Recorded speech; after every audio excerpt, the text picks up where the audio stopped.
la palabra del Señor. Vamos a leer, gracias, versículos 1 al 3. Oseas, capítulo 4, versículos 1 al 3. Dice así la palabra del Señor. Oíd palabra de Jehová, hijos de Israel, porque Jehová contiende con los moradores de la tierra, porque no hay verdad, ni misericordia, ni conocimiento de Dios en la tierra. Perjurar, mentir, matar, hurtar y adulterar prevalecen, y homicidio tras homicidio se sucede.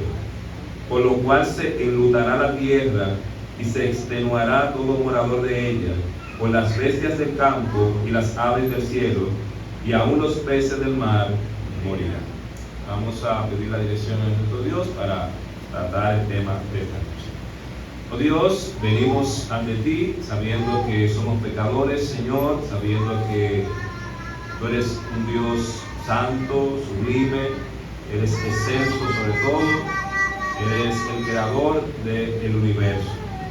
Oh Dios, venimos ante ti para que tú hables en nuestras vidas, para que tú pongas en nosotros, Señor, palabras que sean de edificación para tu pueblo.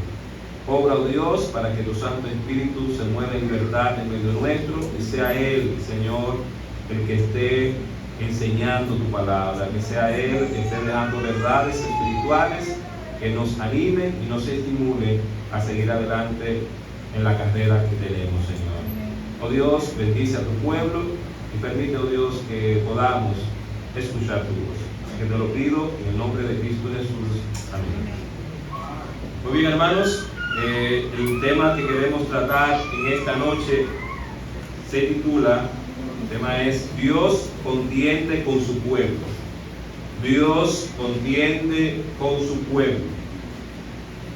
Al leer estos versículos del capítulo 4 del libro de Oseas, nosotros pudiéramos pensar que se está describiendo el escenario actual de nuestro país o de cualquier país del mundo.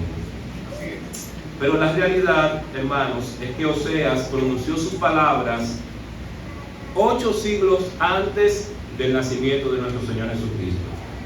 El profeta Oseas, ¿qué está haciendo? Está describiendo la realidad social, política y moral de los últimos días de Israel, el estado del norte, antes de que Israel fuera desterrado y destruido. Esta porción de las Escrituras nos muestra la querella de Dios contra Israel y sus dirigentes, específicamente los sacerdotes, por su infidelidad y abandono de Dios, dando como resultado la destrucción del pueblo. Aquí en la sección, los versículos 1 al 3, encontramos el llamado del profeta Oseas a oír la palabra de Dios contra, ¿verdad?, lo que él tiene contra su pueblo. En el versículo 1, él da las razones de esa contienda. Versículo 1 dice: oíd palabra de Jehová, hijos de Israel, porque Jehová contiende con los moradores de la tierra, porque no hay verdad, ni misericordia, ni conocimiento de Dios en la tierra. No hay verdad, no hay fidelidad, no hay honestidad, no hay lealtad. Eso estaba sucediendo en el contexto donde está escribiendo el profeta Oseas. No había misericordia y no había conocimiento de Dios. Esto describe el lamentable estado moral, social y espiritual en el cual se encontraba la nación de Israel. Y la estabilidad, amados hermanos, de una nación debe tener como pilares precisamente la verdad, es decir, la justicia. Sin verdad no hay justicia. La misericordia, es decir, el amor. Sin amor no hay misericordia. Y el conocimiento de Dios, la ley de Dios. Si una nación no tiene como fundamento, como pilares la verdad, la misericordia y la ley de Dios, lamentablemente va a venir la destrucción para esa nación. El conocimiento de Dios, cuando habla del conocimiento de Dios, es el conocimiento como resultado del conocimiento de la ley de Dios y su disposición para cumplirla. Este conocimiento es una actitud que consiste en una relación afectiva y efectiva que implica una absoluta prontitud para escuchar y obedecer la voluntad de Dios expresada en sus mandamientos. No había conocimiento de Dios porque ellos no estaban teniendo esa actitud voluntaria de escuchar la voz de Dios y cumplir la voz de Dios. Hermanos, al faltar la justicia, la misericordia y el conocimiento de Dios en medio del pueblo, entonces va a prevalecer lo que dice el versículo 2. Versículo 2 dice: perjurar, mentir, matar, hurtar y adulterar prevalecen, y homicidio tras homicidio se sucede. Al no haber verdad, al no haber la misericordia de Dios, al no haber la ley de Dios, ¿qué va a prevalecer? Todo lo contrario a eso. Va a prevalecer el falso testimonio, el juramento falso, el perjurio. ¿Qué pasaba con las personas? Hacían votos a la ligera, pero no cumplían esos votos. Daban su palabra, pero no cumplían su palabra. Había asesinato, había robo, había adulterio, había violencia, y como dice el texto, homicidio tras homicidio se sucedía. ¿Y dónde estaba ocurriendo eso? En la nación de Israel, en los últimos días de esta nación. En ese estado social, ¿qué pasa con el pueblo? El pueblo vive enlutado, el pueblo fallece, el pueblo languidece, el pueblo se cansa y el pueblo se queda sin fuerzas. Cuando usted vive en un estado así, en una sociedad así, lo que viene es el cansancio, lo que viene es la fatiga. ¿Por qué? Porque no hay seguridad. Tal estado social iba a pasar, iba a afectar también a los animales. Dice el versículo 3: por lo cual se enlutará la tierra y se extenuará todo morador de ella, con las bestias del campo y las aves del cielo, y aún los peces del mar morirán. Hermanos, frente a esta dura realidad, ¿sabe cuál es la tendencia? Y eso lo vemos nosotros los políticos. La tendencia es culpar a los hombres. Esa es la tendencia. Y Osea lo dice, el versículo 4 dice: ciertamente hombre no contienda ni reprenda a hombre. ¿Cuál es la tendencia? A culpar a otros de la situación. Otros que generalmente no son los verdaderos culpables de dicha situación. Es por eso que Dios señala al verdadero culpable de la situación del pueblo. Y en el versículo 4 nosotros encontramos quién es el verdadero culpable, o quiénes son los verdaderos culpables. En este caso, Dios está culpando al sacerdote o a los sacerdotes por esta situación. El sacerdote era el representante de Dios, líder y guía espiritual del pueblo, uno de los principales responsables de la condición espiritual y moral en la que se encontraba la nación de Israel. Dios está diciendo: no se culpen ustedes, yo a quien voy a culpar, a quien voy a señalar es a los sacerdotes como dirigentes del pueblo de Israel. Y un autor ha dicho: todo se eleva o cae por el liderazgo.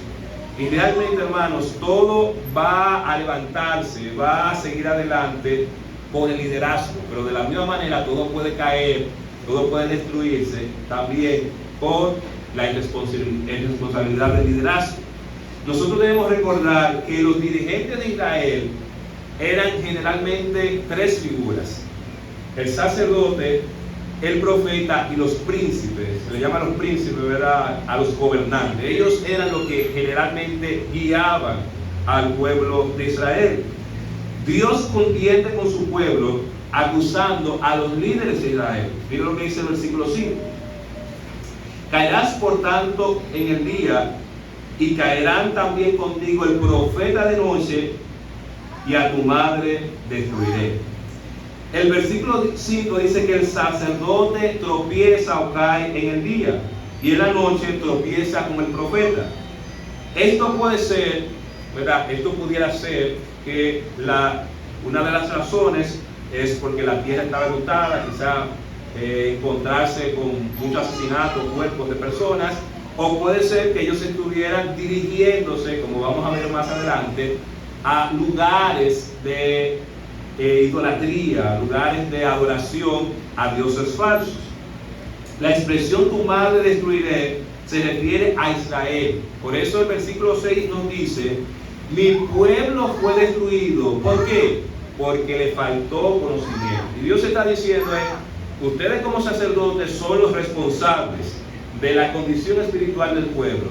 Y yo lo voy a destruir. Yo voy a destruir a Israel por esa situación en la que ustedes se encuentran. Ahora, cuando el texto dice: mi pueblo fue destruido porque le faltó conocimiento, tenemos que hacernos la pregunta: ¿cuál conocimiento? ¿La falta de conocimiento destruiría a Israel? ¿Cuál conocimiento iba a destruir a Israel? ¿Quién o quiénes eran responsables de ese conocimiento? Porque realmente, hermanos, tenemos que reconocer que los sacerdotes conocían la ley de Dios. El pueblo conocía la ley de Dios. Ahora, ¿qué está diciendo el Señor con relación al conocimiento? La verdad es que los sacerdotes y los profetas fallaron en su misión de enseñar los caminos de Jehová, de hacer viva la ley de Dios en medio del pueblo, que el pueblo entendiera en qué consistía caminar con el Señor. Los sacerdotes desecharon el conocimiento y se olvidaron de la ley de Dios. No la tomaron en cuenta para sus vidas. Y aquí olvidar, hermanos, significa no que yo no tengo conocimiento de eso, sino que yo no tomo en cuenta eso. ¿Qué sucedió con el pueblo y con los sacerdotes? Ellos no tomaron en cuenta la ley de Dios. Ellos tomaban decisiones, pero no tomaban en cuenta la ley de Dios. Ellos hacían cosas, pero no tomaban en cuenta la ley de Dios. El versículo 6 dice: mi pueblo fue destruido porque le faltó conocimiento. Por cuanto desechaste el conocimiento, yo te echaré del sacerdocio. Y porque olvidaste la ley de tu Dios, dígase, porque no tomaste en cuenta la ley de tu Dios, también yo me olvidaré de tus hijos, ¿verdad? Toda la descendencia de Israel y de los demás sacerdotes. Hermanos, el versículo 7, nosotros vemos que los sacerdotes aumentaron, se multiplicaron, pero al mismo tiempo se aumentó el pecado y se multiplicó el pecado.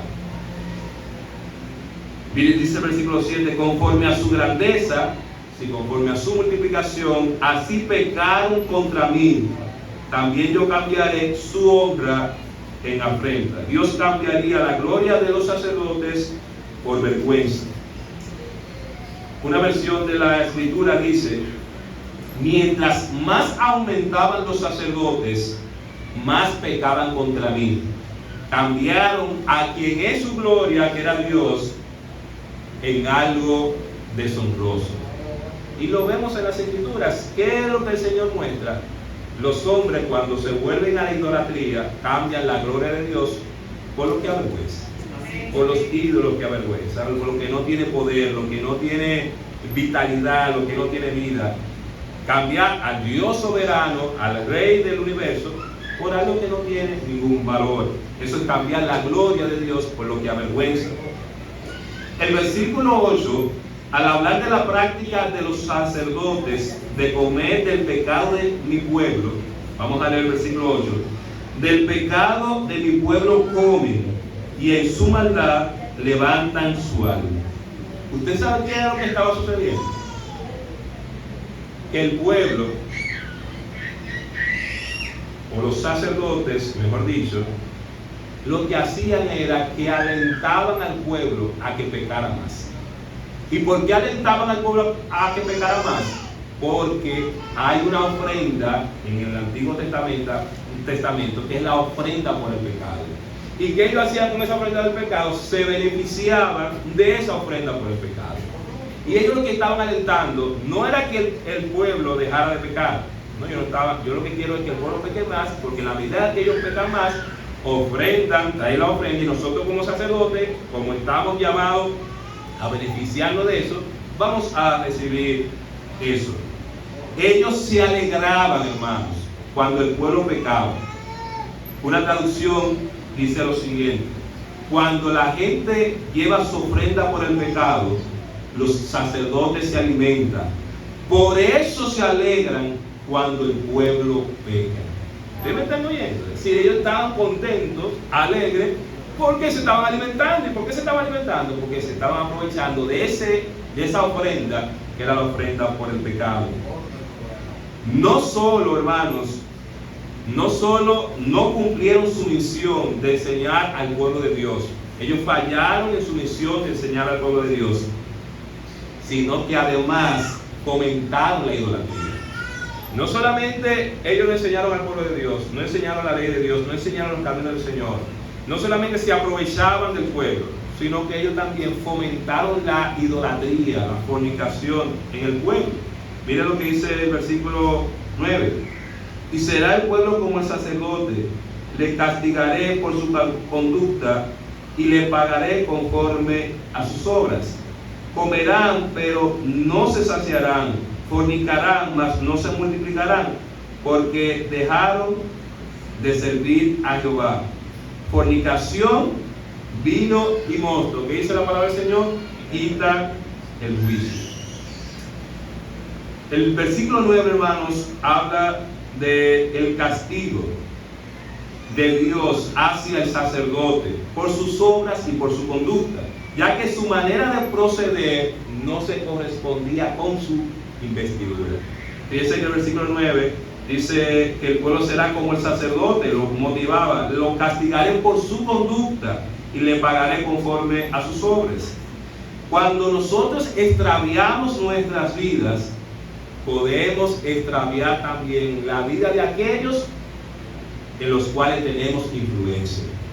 Los líderes, si extravían su vida, si comienzan a tener una vida que es deshonrosa delante de Dios, pueden extraviar la vida también de aquellos que les siguen. El versículo 10 plantea que como resultado del castigo de Dios, los sacerdotes y el pueblo no iban a ser saciados y tampoco se iban a multiplicar. Fíjense que el versículo 10: comerán, pero no se saciarán, fornicarán, mas no se multiplicarán, porque dejaron de servir a Jehová. Como resultado del castigo de Dios, iba a haber infertilidad, iba a haber una vida no productiva. En el versículo 11, Oseas señala ahora en qué ha consistido el proceder de los sacerdotes y el pueblo. Se han entregado a la fornicación, se han entregado al vino, y esto les ha quitado el juicio. Es decir, han perdido el entendimiento. Es decir, ¿cómo es posible que ustedes, teniendo al Dios vivo y verdadero, ustedes estén detrás de aquello que avergüenza, de aquello que no tiene poder, de aquello que no puede hacer nada? Habían perdido el entendimiento. En el versículo 12 encontramos esa actitud idolátrica del pueblo de consultar a un ídolo de madera por medio de la adivinación. ¿Y qué ellos buscaban con eso? Ellos buscaban saber el futuro, como hacen muchas personas. ¿Qué hacen muchas personas para saber el futuro? Leen la taza, se beben un chin de café, y lo que queda del café, eso le va a decir el futuro. No entiendo qué lógica hay con lo que queda del café futuro, pero ellos entienden que eso le va a decir el futuro. Chequean el periódico, el horóscopo, porque el horóscopo le va a decir a ellos qué va a suceder en el futuro. Consultan a lo que se llaman los brujos, que van, ¿verdad?, para que el brujo le diga cómo le va a ir a vivir. Y a veces pagan cantidades inmensas por eso, pagan 50,000 pesos, 100,000 pesos, 100,000 pesos, para que el brujo le diga lo que va a suceder en el futuro. ¿Y sabe por qué pasa eso? Porque nosotros siempre queremos tener el control de nuestras vidas. Y algo que tenemos que aprender, que nuestra vida debe estar en las manos del Señor. Como dijo el salmista: en tus manos están mis tiempos. No es en nosotros. ¿Por qué? Porque el futuro para nosotros es incierto. Hay personas que andan bien en un momento, pero de repente están enfermos. Y usted dice: ¿qué le pasó? Bueno, que así es la dinámica de la vida. Y yo no puedo pensar que tengo el control de todo. El control lo tiene el Señor. Hermanos, ellos dejaron a Dios para ir a fornicar, adorando a los dioses cananeos de la fertilidad, es decir, a los Baales.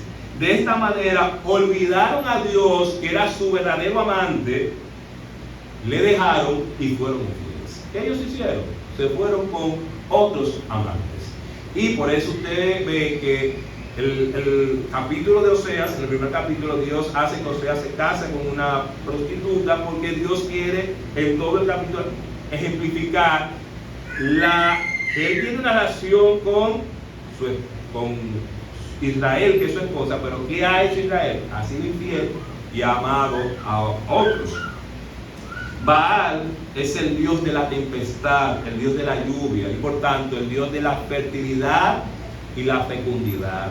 Ahora, algo que llama la atención es que en la antigüedad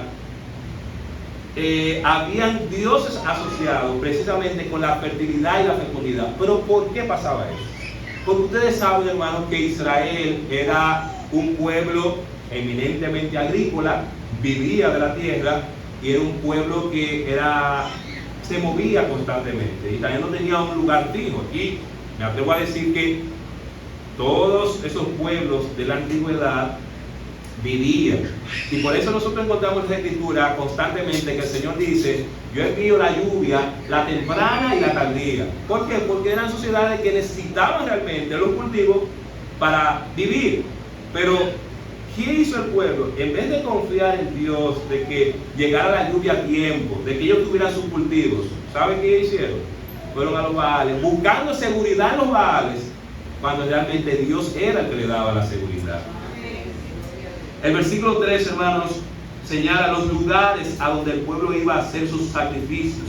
Los lugares altos eran los sitios donde se instalaban los altares a los Baales para practicar la idolatría y la fornicación. Versículo 13 dice: sobre las cimas de los montes sacrificaron e incensaron sobre los collados, debajo de las encinas, álamos y olmos que tuviesen buena sombra. Por tanto, vuestras hijas fornicarán y adulterarán vuestras nueras. Ellos se sentían muy bien, hermanos, y muy cómodos en esos lugares. Allí fornicaban con prostitutas que estaban asociadas al culto pagano. El problema no era solo que ellos adoraban a esos dioses falsos en dichos lugares. No, hermano, el problema no era eso. El problema era que ellos hacían un culto a Dios y metían esos elementos de prostitución, de dioses paganos, en el culto que ellos ofrecían a Dios. Ese era el problema, hermano. Ellos van a adorar a Dios, y por eso usted va a escuchar más adelante una expresión donde ellos dicen: vive Jehová. ¿Pero dónde vive Jehová? En medio de ese culto a Baal, a dioses paganos, y ustedes en fornicación y prostitución. Y ese era el problema que estaba pasando con ellos.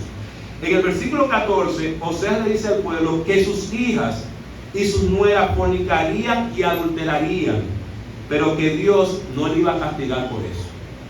Miren lo que dice el versículo 14: no castigaré a vuestras hijas cuando forniquen, ni a vuestras nueras cuando adulteren, porque ellos mismos se van, como dice el texto, con rameras, y con malas mujeres sacrifican. Por tanto, el pueblo sin entendimiento caerá. El Señor está diciendo: yo no voy a castigar a ellas, porque ustedes están haciendo lo mismo que ellas están haciendo. Ustedes están yendo a esos lugares, están adulterando y están fornicando. Hermanos, ellos mismos, fruto de su fornicación, caerían y serían destruidos. Ese sería su castigo. ¿Cuál sería su castigo? Que por ese mismo pecado ellos iban a ser castigados y destruidos por ese mismo pecado. El versículo 15 vemos que Dios muestra que Israel o Efraín, cuando utiliza el término Efraín se está refiriendo a esa parte norte de Israel, era dado a la idolatría. Dice el versículo 15: si fornicas tú, Israel, a lo menos no peque Judá, y no entréis en Gilgal, ni subáis a Benabén, ni juréis, vive Jehová. Dios anhelaba que Judá escapara de eso. Dios sabía que Israel, que Efraín era dado a la idolatría, pero él por lo menos quería que Judá no fuera influenciado, escapara de eso. Dios prohíbe ir a lugares de fornicación e idolatría. La palabra que utiliza aquí como Benabén es la misma palabra de Betel. Pero ¿qué está haciendo Oseas? Oseas lo que está diciendo: esa palabra Betel, que significa casa de Dios, ustedes la han convertido en Benabén. ¿Y qué significa Benabén?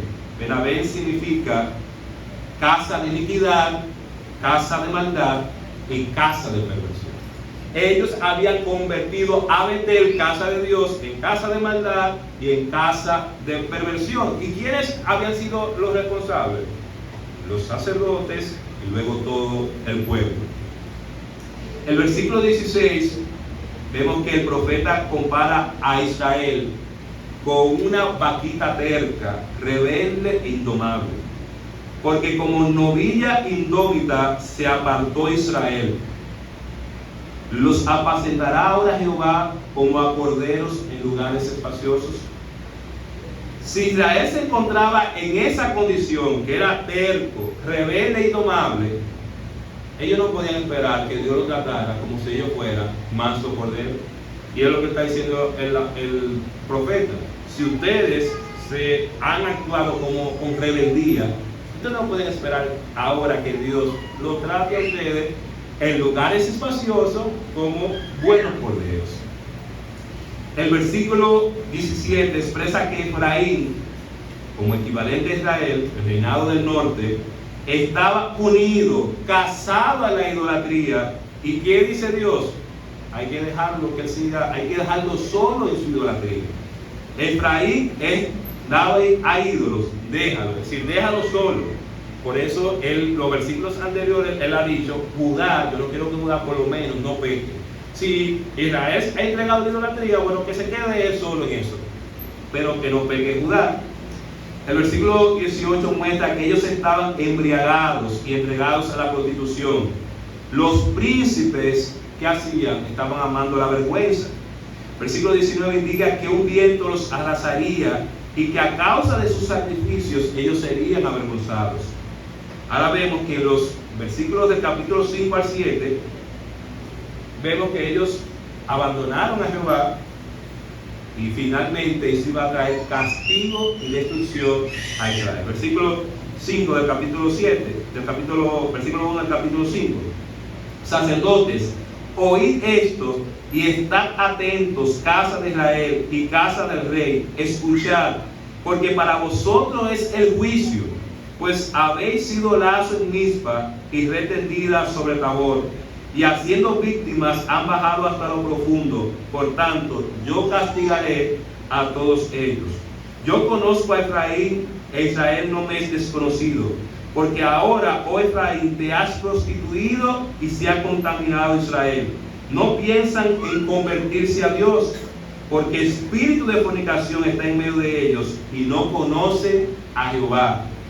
La soberbia de Israel les mentirá en su cara. Israel y Efraín tropezarán en su pecado y Judá tropezará también con ellos. Con sus ovejas y con sus vacas andarán buscando a Jehová, pero ¿qué va a pasar? No hallarán a Jehová. Se apartó de ellos. Contra Jehová prevaricaron porque han engendrado hijos extraños. Ahora en un solo mes serán consumidos ellos y sus heredades. ¿Qué vemos aquí? El juicio de Dios, el castigo de Dios por haberse apartado el pueblo y por no temer a Jehová nuestro Señor. Algunas aplicaciones bíblicas, teológicas y prácticas sobre esto. En primer lugar, hermanos, el deterioro moral, espiritual, social y político de una nación es el resultado de olvidar a Dios y rechazar a Dios. Cualquier nación que se olvide de Dios y rechace a Dios, ¿qué le va a suceder? Lo mismo que pasó con Israel en sus últimos días. Y nosotros lo estamos viendo, hermanos, en este tiempo. ¿Qué estamos viendo? ¿Cómo está Estados Unidos? En la misma condición. Porque se han olvidado de Dios, han rechazado a Dios. ¿Qué vemos en nuestro país? También la gente no quiere tener temor de Dios, se ha olvidado al Señor y han rechazado su palabra. La otra cosa que podemos extraer es que los líderes de la iglesia, sus dirigentes, son los responsables primarios de la salud espiritual del pueblo de Dios. Los responsables primarios, no los únicos, pero sí los responsables primarios, son los líderes. Una vez más, todo cae, todo se levanta con el liderazgo. La salud moral y espiritual del pueblo de Dios depende de cuánto estamos permitiendo que la palabra de Dios moldee nuestras vidas. En la medida que nosotros permitamos que la palabra de Dios moldee nuestras vidas, en esa medida habrá salud espiritual en el pueblo de Dios. La principal responsabilidad de los líderes de la iglesia es velar por la santidad propia de sus vidas espirituales y el cumplimiento de su misión. ¿Qué pasó con los sacerdotes? Ellos descuidaron su vida espiritual. Ellos no velaron por su vida espiritual. Y como ellos no velaron por su vida espiritual, eso se tradujo en el pueblo. ¿Y cuál era su misión? Enseñar al pueblo de Dios las palabras de Dios. Y lo voy a repetir, hermanos. ¿Cuál es la misión? Enseñar al pueblo de Dios la palabra de Dios. La misión no es enseñar mi palabra, no es enseñar mi historia, no es enseñar lo que yo entiendo y a mí me parece. La misión es enseñar la palabra de Dios.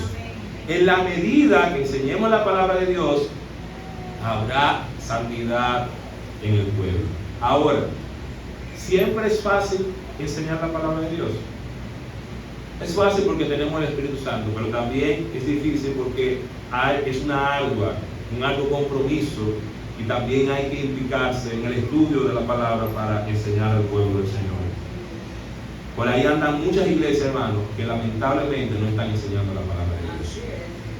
Y me duele decirlo, hasta incluso entre los bautistas hay personas que lamentablemente no están enfocados en enseñar bien la palabra del Señor, quieren enseñar otra cosa.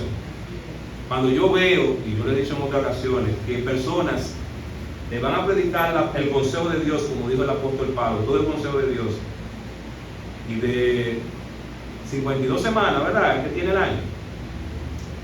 Esas 52 semanas, tú me estás predicando 40 mensajes sobre cómo tú vencer el temor, cómo tú vencer la ansiedad, cómo tú seguir adelante.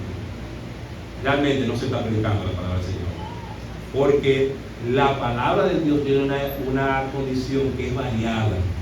Si usted analiza los libros de la Biblia, ¿cómo son los libros de la Biblia? Variados, hermanos. Y de esa misma manera es la palabra del Señor. Vamos a predicar sobre el perdón, vamos a predicar sobre la evangelización, va a ser variada. Pero cuando hacemos una misma cosa, no creo que estemos predicando todo el consejo de Dios. Los líderes son personas de mucha influencia en el pueblo de Dios. Por tanto, es necesario que estos se esfuercen por dar un buen ejemplo, sabiendo que Cristo es nuestro mayor modelo. Amén. ¿Quién es nuestro mayor modelo? Cristo Jesús. ¿Y a quién nosotros todos debemos aspirar? A Cristo Jesús. Ver a Cristo Jesús. Hermanos, los ídolos son muy atractivos tanto para los líderes como para el resto del pueblo de Dios. Por eso no podemos ignorar lo llamativos, seductores y destructivos que son. Si esos ídolos tuvieron la capacidad de alejar a los sacerdotes y cautivarlos para que cayeran en la fornicación y la idolatría, esos mismos ídolos tienen el mismo poder en este tiempo para seducirnos y hacernos caer. El sexo, el dinero y el bienestar son ídolos que nos pueden seducir fácilmente y llevarnos a olvidarnos de Dios, como pasó con el pueblo en el tiempo de Oseas. Hermanos, Dios nunca deja impune el pecado. En muchas ocasiones el castigo será las consecuencias propias del mismo pecado, y en otras la intervención directa de Dios para el castigo. Si usted entendió el texto, hay una parte que Dios le dice: yo no lo voy a castigar, pero el pecado iba a afectarlos a ellos. Pero luego en el capítulo 5 vemos que Dios dice que Él los iba a castigar. Entonces el pecado, hermano, las consecuencias del pecado es parte del castigo. Y Dios mismo puede también infligir el castigo. No olvidemos, hermanos, que la garantía de un reinado justo, donde prevalezca la verdad y la misericordia, está solo en nuestro gran Dios y Salvador Jesucristo. No confíe, hermanos, en los hombres. Ningún hombre va a lograr un gobierno donde prevalezca la verdad, donde prevalezca la justicia y donde prevalezca la misericordia. ¿Quién es el único que garantiza eso? Nuestro Señor Jesucristo. Él reinará con justicia. Y dice la Biblia que su reino no tendrá fin. Lamentablemente, el reino del norte tuvo su fin, fue destruido. La Biblia dice que el mundo pase sus deseos, pero el que hace la voluntad de Dios permanece para siempre. Así que ojalá nosotros podamos entender eso, aplicarlo a nuestras vidas y entender que, como pasó con el reinado del norte, pasó, pero el que se mantuvo fiel al Señor permaneció. Bien, hermanos, vamos a orar y vamos a pedir a Dios que nos ayude a seguir confiando en Él. Oh, Señor, gracias por tu palabra, gracias, Señor, porque ella es la que habla a los corazones y no nosotros, Señor. Perdónanos por nuestros pecados, por nuestras faltas, porque somos débiles, Señor. También tenemos la misma tendencia a caer como cayeron ellos. Tenemos la misma tendencia a fallar. Sabemos que tu pueblo, Señor, anduvo errante, cayó en muchas ocasiones, pero aún así tú te levantaste. Te ruego, Señor, que tú nos ayudes a levantarnos, a seguir adelante, a confiar en ti, a pesar de que hayan otros que nos puedan fallar, a pesar de que veamos estos sacerdotes que fallaron, pero tú eres el sacerdote perfecto, el que nunca nos falla, Señor. Ayúdanos a mirar a ti, a buscarte a ti, a amar tu palabra, Señor, y a no dejarnos llevar de los ídolos modernos que nos seducen y nos atraen. Bendice, Señor, a tu pueblo y llévanos, Señor, con bien a nuestros hogares. En nombre de Cristo Jesús. Amén.